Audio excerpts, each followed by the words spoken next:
Assalamualaikum warahmatullahi wabarakatuh. Selamat sore semuanya.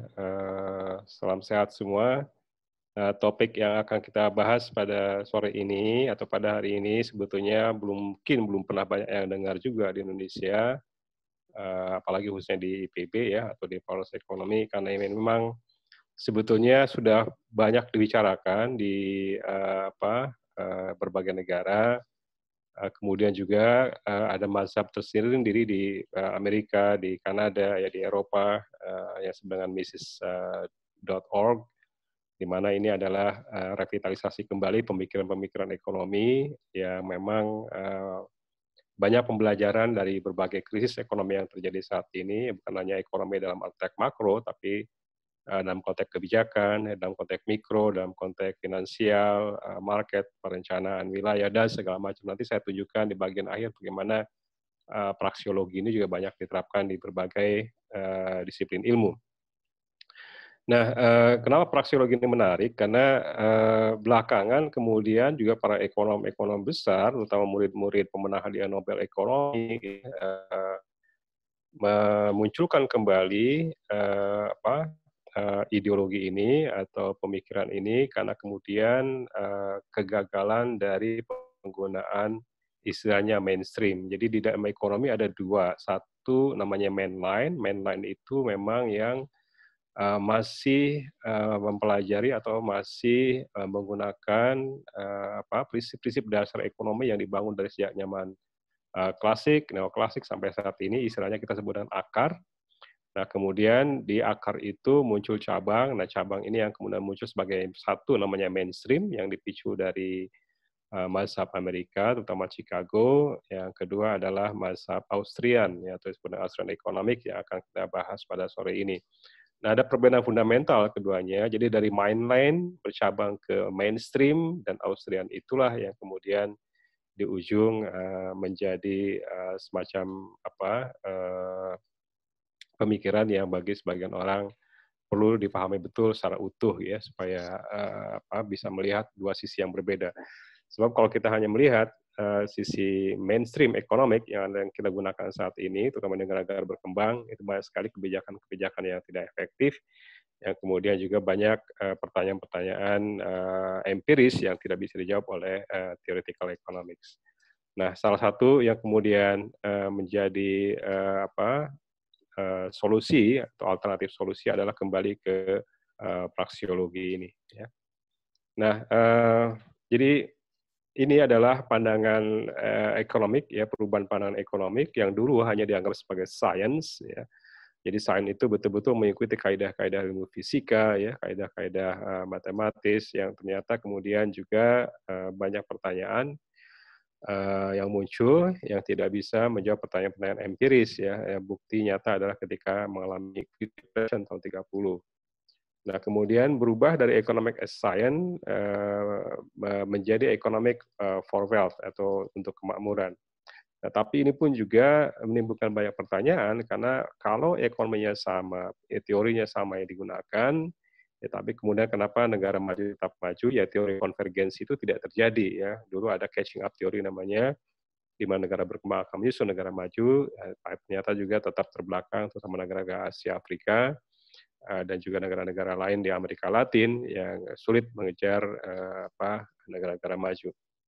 Nah, sehingga dari economic path ini muncul pertanyaan mendasar, apakah betul kalau teori yang sama itu bisa digunakan, lalu kenapa hasilnya berbeda? Berarti ada hal yang fundamental yang membedakan itu.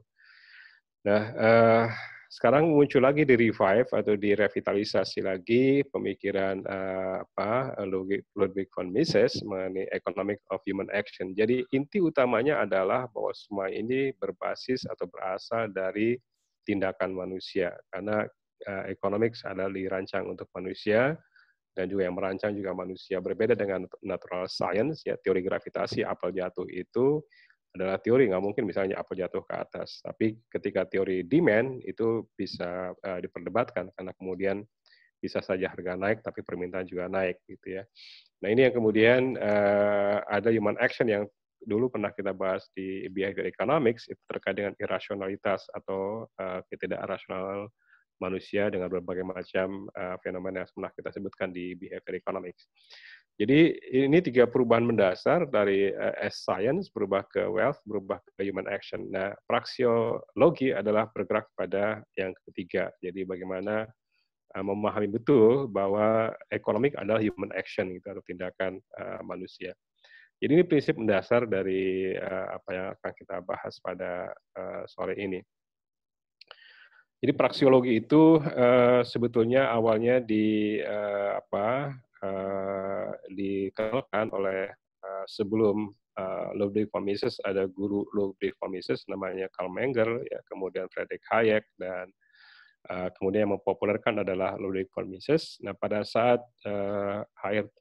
awal abad ke-20 dan akhir ke abad ke-19, konsep ini dikemukakan, itu dianggap bukan teori ekonomi begitu ya, karena memang basis dasar dari pembangunan teorinya agak berbeda dengan teori konvensional. Nah, von Mises melihat bahwa ekonomik ini tadi adalah human action, jadi tindakan manusia. Jadi ada aksioma dasar yang dibangun di sana, bahwa ketika kita membeli sesuatu, itu adalah ada intentional, namanya kesadaran bahwa kita ini membeli sesuatu. Ketika kita melakukan sesuatu, kita pergi ke kampus, atau pergi ke pasar, atau kemana saja, naik kendaraan, itu ada intentionally, namanya kesadaran. Nah, beda dengan ketika kemudian refleks yang terjadi atas suatu reaksi. Misalnya kalau kita ke dokter, ya dengkul kita dipukul palu kecil, itu kemudian kita bereaksi, itu unintentional. Nah, itu tidak termasuk dalam aksioma praksiologi. Jadi aksioma praksiologi adalah semua tindakan yang memang betul disadari dilakukan oleh manusia untuk mencapai tujuan. Nah, von Mises melihat bahwa ekonomik ini digerakkan dari tindakan manusia, itu dari mulai yang tadi, yang bad, dengan sampai yang good, sampai yang segala macam tadi, sampai yang netral. Apapun itu adalah ada intentional action namanya. Sehingga di dalam pemikiran praksiologi terutama, ini menempatkan betul-betul keterlibatan manusia atau involvement of human being ini dalam analisis ekonomi. Nah, disinilah kemudian kalau kita perhatikan, behavior economic juga memiliki spirit yang sama. Namun prinsipnya behavior economic dengan praksiologi ini dua hal yang berbeda, karena praksiologi adalah ilmu dasarnya atau teori dasarnya. Nah, sekarang di berbagai macam perguruan tinggi, ini disebut sebagai the only method of economic. Jadi satu-satunya metode ekonomi itu adalah praksiologi katanya gitu ya. Ini diklaim oleh beberapa perguruan tinggi ternama yang juga menggunakan hadiah Nobel seperti George Mason University, kemudian juga beberapa university di Eropa, mengatakan ya praksiologi adalah satu-satunya metode ekonomi yang valid sebetulnya kalau kita lihat prinsip dasar atau dasar filosofisnya. Kenapa? Karena adalah berbasis human action. Nah, dari sini kemudian behavior economic menerapkan secara empiris bagaimana human action itu dalam konteks behavior economic yang digabung dengan psikologi. Ya. Praksiologi tidak menggunakan prinsip psikologi, ya. Kemudian prinsip psikologi digunakan oleh behavior economics, tapi lebih kepada prinsip logik berpikir ya praksiologi ini. Nah, sehingga bagaimana kemudian praksiologi ini sekarang muncul kembali karena tadi yang saya katakan beberapa permasalahan besar yang terjadi di ekonomi seperti krisis finansial, ya, ketimpangan ekonomi, ketimpangan sosial, ternyata tidak bisa dibacakan dengan stimulus fiskal, tidak bisa dibacakan dengan masalah injeksi moneter dan segala macam. Jadi ada hal yang fundamental yang kemudian mendasari itu. Nah, itulah kemudian sekarang muncul kembali metode praksiologi ini. Jadi istilahnya sekarang the only method of economics sebagai salah satunya metode yang bisa diklaim sebagai metode yang valid untuk economics. Nah, tentu ini pun juga bagi mazhab Amerika, terutama Chicago, ya, ini tidak diterima karena mereka masih menggunakan mazhab science, di mana dasarnya adalah hipotesis. Ya. Jadi secara ringkas, praksiologi economics terutama itu adalah kata kuncinya adalah structure of logical implication. Jadi ini berbasis logik, ya, jadi berbasis fakta yang tidak perlu pembuktian, namanya sudah fakta. Ya, jadi tidak perlu pembuktian lagi bahwa 2 tambah 2 itu 4, ya tidak perlu dibuktikan lagi, gitu ya, karena itu adalah logikalnya seperti itu dan faktanya seperti itu. Nah, jadi praksiologi memang berbasis logik yang benar, ya, kemudian juga berbasis fakta, Nah, sehingga dari sana kemudian mempelajari bagaimana kemudian ekonomi itu bisa dikembangkan atau bisa diterapkan dalam policy, dalam kebijakan. Jadi secara singkat, praksiologi ekonomi ini seperti ini. Nah, jadi kita lihat timeline-nya di situ. Sebelumnya memang ekonom Prancis sudah menyampaikan secara implisit ya mengenai pendekatan ini, karena GB Say, sebetulnya John Baptiste Say, itu yang terkenal hukum Say di dalam ekonomi, bahwa supply menciptakan demand atau demand menciptakan supply. Itu adalah prinsip moral filosofi sebenarnya dikembangkan oleh John Baptiste Say. Nah, kemudian berikutnya dikembangkan oleh Austrian Economic yang tadi saya sebutkan ya. Habis itu ada Karl Menger, Bomberg, kemudian Weiser ya, kemudian generasi berikutnya dari Austrian Economic itu adalah Ludwig von Mises yang sekarang menjadi the father of praksiologi gitu ya. Nah, kemudian saat ini banyak sekali muncul namanya Mises Institute. Mises Institute ini lembaga yang mengembangkan pemikiran-pemikiran Ludwig von Mises mengenai praksiologi tadi. Jadi kalau kita temukan sekarang di Kanada sudah di berbagai universitas, tempat saya juga sudah muncul lagi sekarang Mises Institute, pemikiran-pemikirannya, kemudian di Amerika di berbagai universitas terkenal, kemudian juga apalagi di Eropa terutama. Nah, sehingga ini oleh Hobbes sejak tahun 87 dia bilang the only proper method of economics ya.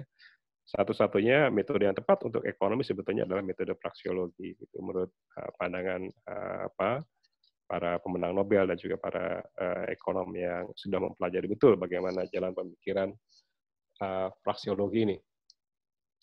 Nah, jadi kalau kita lihat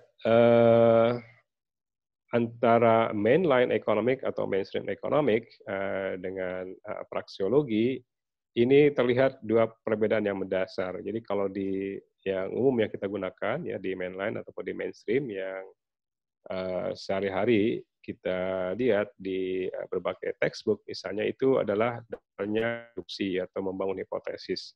Ya, kemudian diuji secara empiris dengan model-model ekonometrika, misalnya segala macam, maka ketika model itu tidak terbukti, nah pertanyaannya apakah modelnya yang salah atau memang data yang salah. Jadi di situ kemudian muncul permasalahan perdebatan di dalam konteks mainstream economics. Nah, kemudian juga dia berbasis ilmu pasti di dalam konteks mainline. Jadi betul-betul teori gravitasi digunakan dan sebagainya. Dan ternyata kemudian muncul masalah ketika berhadapan dengan human behavior atau tindakan manusia yang sering muncul tidak terduga gitu ya, unpredictable. Nah, praksiologi berangkat dengan cara yang berbeda, dengan cara deduksi, jadi dari empiris, kemudian ya tadi kalau misalnya istilahnya di dalam filosofi itu all men are mortal, katanya kalau semua manusia itu mati. Karena Socrates itu man, maka Socrates mati, kan begitu ya deduksinya. Jadi itu ya filosofi yang terkenal, salah satu metode deduksi yang bisa kita gunakan. Nah, kemudian yang kedua, ini tidak memerlukan uji lagi karena sudah berdasarkan fakta ya, berdasarkan deduksi. Jadi istilahnya dalam konteks trade misalnya, kalau saya ingin trade ya, tukar antara laptop saya misalnya dengan iWatch atau iPhone seperti itu, maka di sini tidak memerlukan uji lagi bahwa betul saya memerlukan iPhone, Anda memerlukan laptop gitu ya. Jadi karena yang satu menilai lebih tinggi daripada yang lain. Nah, disitulah kemudian deduksi dijalankan dan tidak perlu uji lagi karena memang di situ sudah ada preferensi. Nah, kemudian juga ada kaidah yang ketiga yang disebut dengan tendensi. Artinya memang di sini berbeda. Kalau di mainstream kita bicara maximizing profit, ya di dalam praksiologi profit itu bisa zero, bisa positif, bisa negatif. Nah, yang negatif pun cenderung ada tendensinya, mungkin dari positif menjadi negatif atau selamanya negatif. Yang kebagian juga dari zero, mungkin sebagian terus menerus zero.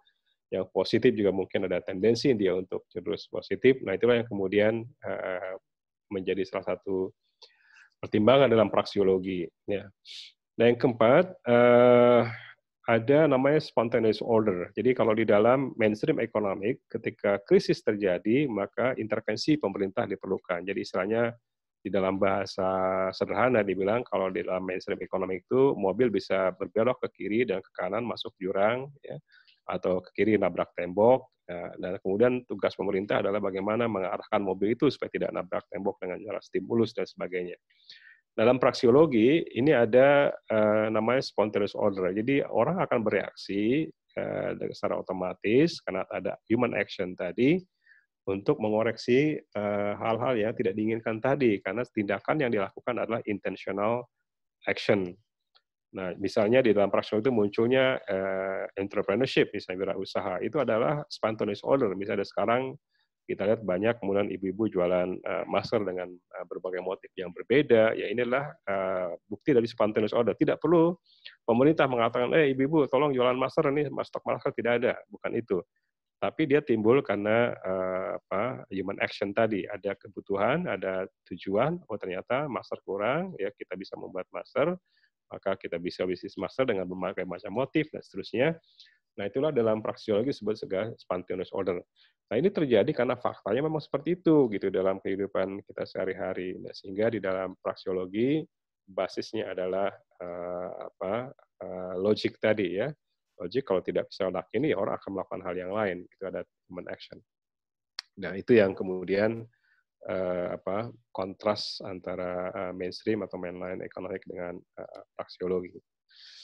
Nah, ciri berikutnya adalah namanya future uncertainty. Jadi kita tahu persis, misalnya di dalam prinsip neoklasik itu ekonomi berada dalam equilibrium karena semua aktor memiliki perfect information dan juga dalam kondisi perfect competition.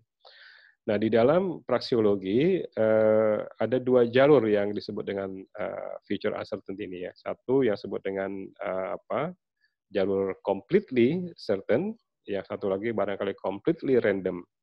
Nah, di antara itulah kemudian praksiologi mengatakan bahwa future itu adalah somewhat predictable. Somewhat itu ya artinya tadi bisa diduga, bisa juga tidak. Ya, oleh karena itu, karena ada dua jalur tadi. Kalau memang betul-betul completely certain, artinya pasti, ya kita nggak perlu ngapa-ngapain. Tunggu aja saat itu datang, ya tunggu peristiwa itu datang, toh akan terjadi. Tapi sisi lain, kalau memang dia completely random, maka semua yang kita lakukan menjadi tidak relevan lagi, gitu ya, karena tidak ada gunanya.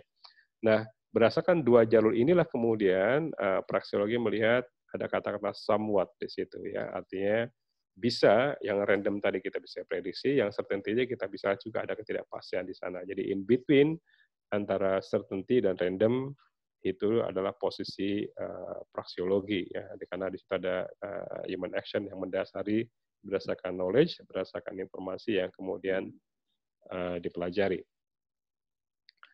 Nah, jadi kalau kita lihat contoh misalnya dalam pelemahan ekonomi ya, dalam pelemahan ekonomi yang kita rasakan sekarang, misalnya dalam konteks COVID-19, maka sebagian ekonomi yang konvensional, yang mainstream, itu biasanya ini karena pelemahan ekonomi, misalnya tadi, ya consumer tidak spending, tidak membelanjakan. Karena komponen adalah C ditambah I ditambah G ditambah X kurangi M, kan begitu ya. Jadi kalau G-nya tidak dibelanjakan dan C tidak dibelanjakan, maka ekonomi akan melemah. Nah, ini yang kemudian menimbulkan stimulus dalam konteks Keynesian economic, sehingga supaya orang mau belanja. Pertanyaannya dalam praksiologi adalah dia bilang before you consume, you have to produce first, gitu ya. Nah, kalau yang diproduksi saja nggak ada, gimana mau dikonsum? Nah, sehingga ini yang di dalam praksiologi ada economic law, you have to produce first, baru konsum atau baru eating. Jadi ini yang dua sisi praksiologi yang betul-betul melihat secara utuh. Jadi, di dalam konteks makro misalnya tidak ada di sana production tadi, yang ada adalah CI G X minus M gitu ya. Jadi bukan karena pelemahan konsumen, tapi tadi mungkin konsumen punya opsi lain ya, bisa saja kemudian dia melakukan investasi, ya juga bisa mencetak lapangan kerja.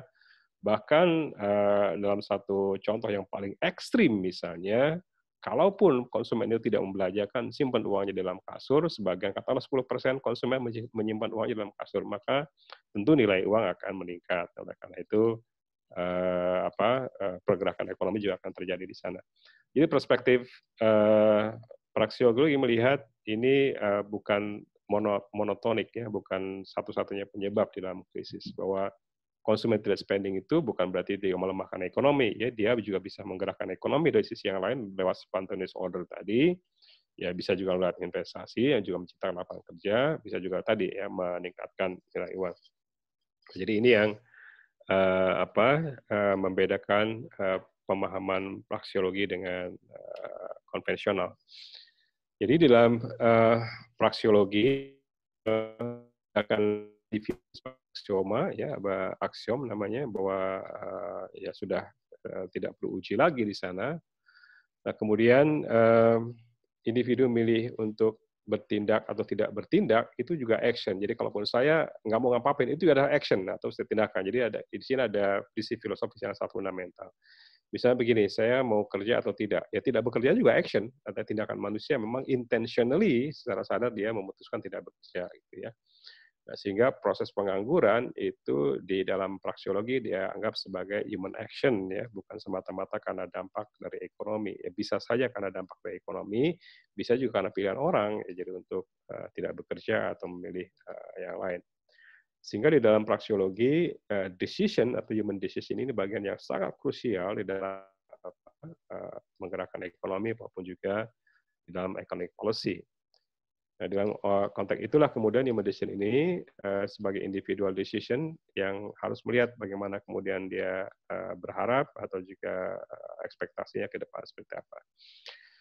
Nah, yang tadi saya katakan kuncinya adalah intentional, dia sesuatu yang memang secara sadar dikerjakan, ya beda dengan unintentional action, itu tidak termasuk dalam praksiologi. Jadi tindakan yang refleks atau yang tidak disadari, mungkin karena kita tidak sadar melakukan tindakan, itu bukan bagian dari economic praksiologi.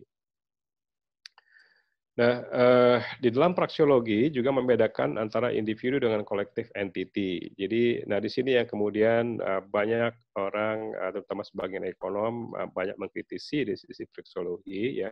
Ini silakan nanti Anda juga melihat dua sisi ini hanya sebagai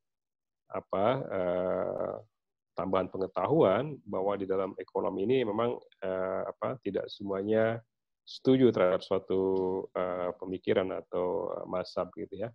Karena dalam praksiologi itu adalah tidak ada dosa kolektif intinya ya. Jadi kalau pemerintah membuat kebijakan itu bukan pemerintahnya yang salah gitu ya. Bahwa ada individu di situ yang salah. Ya, entah itu pemimpinnya, ya entah itu menterinya, entah itu siapanya. Tapi ada human actor di sana yang memang bertanggung jawab. Jadi di sinilah kesalahan kita tidak bisa tumpukan kepada kesalahan kolektif. Oh, kita bilang, misalnya begini, dalam salah satu buku dibahas misalnya, bahwa masyarakat kita menjadi kriminal. Loh, kalau gitu semua masyarakat jadi kriminal. Padahal hanya individu tertentu saja yang menjadi kriminal. Sehingga yang tidak kriminal pun dicap kriminal. Oleh karena itu dalam praksiologi, ini betul-betul individual action harus dilihat. Bahwa bukan tindakan kolektif yang kemudian disalahkan, ya, bukan tindakan bersama. Nah, di dalam praksiologi misalnya tadi ya, kalau ada statement misalnya pemerintah melakukan impor gula.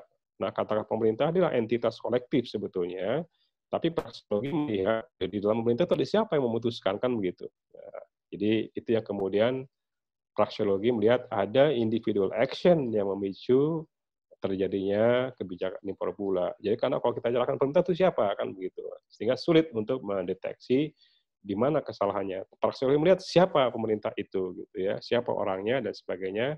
Sehingga di dalam konsep praksiologi tidak ada dosa kolektif, ada dosa pengambil keputusan atau kesalahan pengambil keputusan dan pinpoint ya siapa pengambil keputusan itu. Nah ini yang kemudian kontras dengan neoklasik yang disebut dengan representative agent tadi ya. Biasanya kita tujukan pemerintah, ya masyarakat. Nah kata-kata itu dalam praksiologi tidak digunakan karena menjadi fake ya, menjadi rancu.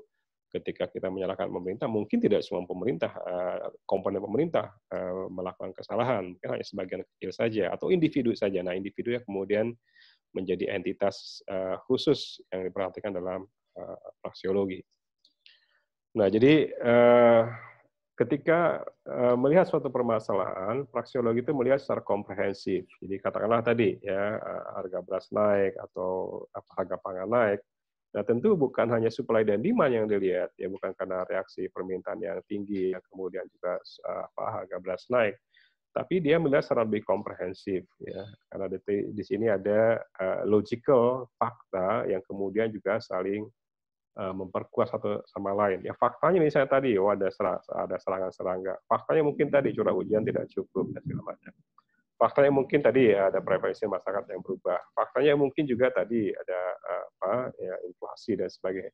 Jadi bukan hanya single entitas penyebab dari suatu kejadian yang dilihat dari sisi praksiologi, tapi secara keseluruhan termasuk trennya tadi, termasuk fakta, termasuk logik dan sebagainya itu menjadi bagian di dalam metode analisis ekonomik di dalam praksiologi. Jadi lagi-lagi praksiologi itu suatu metode ekonomi yang memang tadi katanya sebagian mengatakan the only method yang memang harusnya pas karena ada didasarkan pada fakta, didasarkan pada human action, yang didasarkan pada juga tadi ya tendensi dan juga berbagai macam preferensi yang ada dalam masyarakat. Jadi ini bagaimana kita melihat satu permasalahan dari sisi praksiologi. Jadi dalam pandangan praksiologi, ketika ada masalah, maka dia melihat paling tidak ini ada dari sisi tiga hal tadi, bahwa setiap kejadian itu ada historis sebab akibat yang sangat kuat, yang juga cukup kompleks tadi. Ya seperti yang saya contohkan di gambar ini, tentu tidak hanya single penyebab yang menimbulkan suatu harga naik, pada penyebab yang lain. Jadi causal kompleksitas ini menjadi salah satu pertimbangan dalam praksiologi. Kemudian tadi setiap kejadian bersifat unik, ya yang tidak bisa dianggap homogen. Jadi mungkin tadi yang dari sisi entomologi ini unik, yang tidak bisa kemudian homogen, mungkin tidak terjadi pada komunitas yang lain, tidak terjadi pada waktu yang saat ini, mungkin terjadi pada saat sebelumnya dan sebagainya. Nah, sehingga kita katakan sebagai entitas yang unik dan tidak bisa dianggap homogen. Nah, yang ketiga, ini menyangkut ada tugas forecasting yang memang ini melibatkan berbagai disiplin atau sudut pandang ilmu yang berbeda. Ya tadi ada past, present, dan future, dan itu tidak bersifat linear dan memang harus melibatkan pandangan atau disiplin ilmu yang lain yang harus kita pertimbangkan. Jadi tadi contoh ini bagaimana kita melihat aspek entomologi, bagaimana kita melihat aspek meteorologi misalnya, kemudian bisa melihat bagian sisi ekonomi dan sebagainya. Jadi praksiologi melihat lebih komprehensif ketika menjawab satu permasalahan ekonomi, karena bukan hanya teori yang kemudian harus diuji di situ, tapi adalah fakta yang sebetulnya menjadi dasar utama dan human action yang menjadi basisnya. Nah, jadi itu gambaran secara umum mengenai praksiologi, dan kalau kita cek ini juga di dalam konteks beberapa penelitian terkait dengan CSR misalnya, ini ada jurnal yang menarik baru terbit bulan Januari lalu tahun 2020 ya. Baru ini publish-nya 20 Februari malah, 20 Februari 2020. Dibilang mensana insur cooperation. Jadi ini adalah bagaimana praksiologi digunakan untuk menjawab apakah CSR itu betul-betul profit oriented atau social oriented atau sekedar istilahnya memoles kosmetik supaya perusahaannya dikatakan patuh terhadap CSR dan sebagainya. Ini menarik bagaimana kemudian di bab 2 dibahas mengenai praksiological paradigm choice ya di dalam konteks CSR. Jadi ini bukan hanya ideologi sebetulnya, sudah banyak juga penelitian-penelitian yang mengarah ke sana. Kemudian saya temukan juga di jurnal Regional Science, misalnya di RSA ini mazhab regional economic dari sisi praksiologi. Jadi kalau lihat di abstraknya di situ, bagaimana kemudian pengembangan wilayah ini menggunakan prinsip praksiologi tadi ya. Jadi bukan dari teori kita buat perencanaan itu ya di garis ini, garis itu segala macam. Faktanya misalnya orang itu memang mau tinggal di pinggir sungai. Faktanya memang orang itu misalnya mau tinggal di kampung kumuh ya, mungkin tadi karena kedekatan segala macam. Nah, itu ya dibangun dari sana, kemudian pengembangan wilayah dikembangkan. Ini berbeda dengan mazhab yang konvensional yang kemudian kita lakukan penggusuran dan segala macam karena tadi ini misalnya daerah tidak sesuai. Mungkin tidak sesuai secara ruang, tapi secara sosial ya sesuai tadi kedekatan entitas sosiologi, kedekatan entitas kebutuhan dan segala macam. Ini yang kemudian menarik untuk kita lihat dalam konteks regional economics ya. Di pembangunan pedesaan juga saya temukan di jurnal terkait dengan bisnis di usaha-usaha di pedesaan, kemudian infrastruktur manajemen di kasus di Ukraina kasusnya. Di situ juga yang saya kasih kotak merah itu bagaimana memperbaiki strategi pembangunan pedesaan ini berbasis praksiologi. Nah ini menarik sebetulnya. Jadi kalau kita pelajari lebih detail ya. Ini challenge buat kita sendiri, karena di Indonesia belum pernah orang dengar namanya praksiologi, apalagi menerapkan ilmunya untuk pembangunan pedesaan. Jadi ini sebagai tahap awal kita mengenal sisi lain dari pembangunan ekonomi, dari kebijakan ekonomi, ya, dengan berbagai macam banyak pisau, dengan berbagai banyak lensa yang bisa kita lihat, maka kita akan bisa memandang lebih komprehensif, bisa memandang lebih wise satu permasalahan, yang tidak terpaku pada satu instrumen atau salah satu metode atau salah satu teori yang mungkin di sana juga banyak memiliki kelemahan. Jadi kalau kita lihat tadi kita kombinasikan behavior economics, ya kita kombinasikan juga dengan institutional economics, karena praksiologi ini lebih dekat juga dengan institutional economics nanti di ujung, meskipun Australian economic tetap berprinsip pada free market, tapi dengan free market dengan catatan khusus ya, di sana juga ada value, ada human action dan segala macam. Ini yang membedakan antara totally free market mazhab Amerika dengan mazhab Australia. Jadi itu sebagai pengantar untuk kita berpikir. Jadi silahkan nanti di search di mana-mana, saya banyak buku dan juga jurnal tentang praksiologi ini untuk kita diskusikan lebih detail nanti. Assalamualaikum warahmatullahi wabarakatuh.